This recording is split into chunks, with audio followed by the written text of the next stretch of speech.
ವರುಣನ ಅಬ್ಬರಕ್ಕೆ ಜನಜೀವನ ಅಸ್ತವ್ಯಸ್ತಗೊಂಡಿದೆ. ಜಿಲ್ಲೆಯಲ್ಲಿ ಆಗಸ್ಟ್ನಲ್ಲಿ ಸುರಿದ ಅಧಿಕ ಮಳೆಯಿಂದಾದ ಬೆಳೆ ಹಾನಿ ಕುರಿತು ಕೈಗೊಂಡ ಜಂಟಿ ಸಮೀಕ್ಷೆ ಪೂರ್ಣಗೊಂಡಿದೆ. Mera silver jewellery and gifting is coming soon in Koppikar road, Hubli.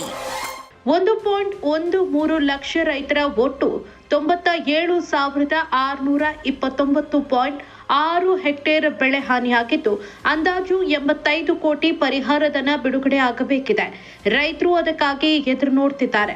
August 20 ರಿಂದ 30ರವರೆಗೆ ಜಿಲ್ಲೆಯಲ್ಲಿ ಕೃಷಿ, ತೋಟಗಾರಿಕೆ ಹಾಗೂ ಕಂದಾಯ ಇಲಾಖೆಗಳು ಜಂಟಿ ಸಮೀಕ್ಷೆ ಕೈಗೊಂಡಿದ್ದು, ಸೆಪ್ಟೆಂಬರ್ ಮೊದಲ ವಾರದಲ್ಲಿ ವರದಿ ಸಲ್ಲಿಸಿವೆ.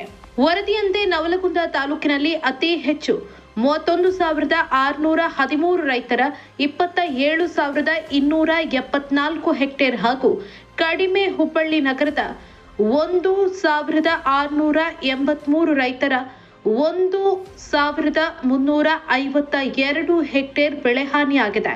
ಧಾರವಾಡದಲ್ಲಿ 21,046 ರೈತರ 17,472 ಹೆಕ್ಟೇರ್, ಹುಬ್ಬಳ್ಳಿ ತಾಲೂಕಿನಲ್ಲಿ 16,358 ರೈತರ 18,172 ಹೆಕ್ಟೇರ್, ಅಣ್ಣಿಗೇರಿ 17,815 ರೈತರ 16,023 ಹೆಕ್ಟೇರ್ ಹಾಗೂ ಕುಂದಗೋಳ ತಾಲೂಕಿನ 20,804 ರೈತರ 14,961 ಹೆಕ್ಟೇರ್ ಪ್ರದೇಶ ಬೆಳೆ ಹಾನಿಯಾಗಿದೆ.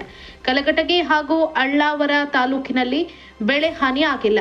ಆಗಸ್ಟ್ನಲ್ಲಿ ಸುರಿದ ಮಳೆಯಿಂದ ನಷ್ಟ ಅನುಭವಿಸಿದವರಲ್ಲಿ ಒಟ್ಟು 28,817 ರೈತರು ಬೆಳೆ ವಿಮೆಗೆ ಅರ್ಜಿಯನ್ನು ಸಲ್ಲಿಸಿದ್ದಾರೆ. ಆಗಸ್ಟ್ನಲ್ಲಿ ವಾಡಿಕೆಗಿಂತ 105% ಹೆಚ್ಚಿನ ಮಳೆ ಸುರಿದಿದ್ದರಿಂದ ಹೆಚ್ಚಿನ ಪ್ರಮಾಣದಲ್ಲಿ ಬೆಳೆ ಹಾನಿಯಾಗಿದೆ. ಎನ್ಡಿಆರ್ಎಫ್ ಮಾರ್ಗಸೂಚಿಯಂತೆ ಪ್ರತಿ ಹೆಕ್ಟೇರ್ಗೆ 8,500 ಪರಿಹಾರಧನ ನೀಡಲಾಗುತ್ತೆ.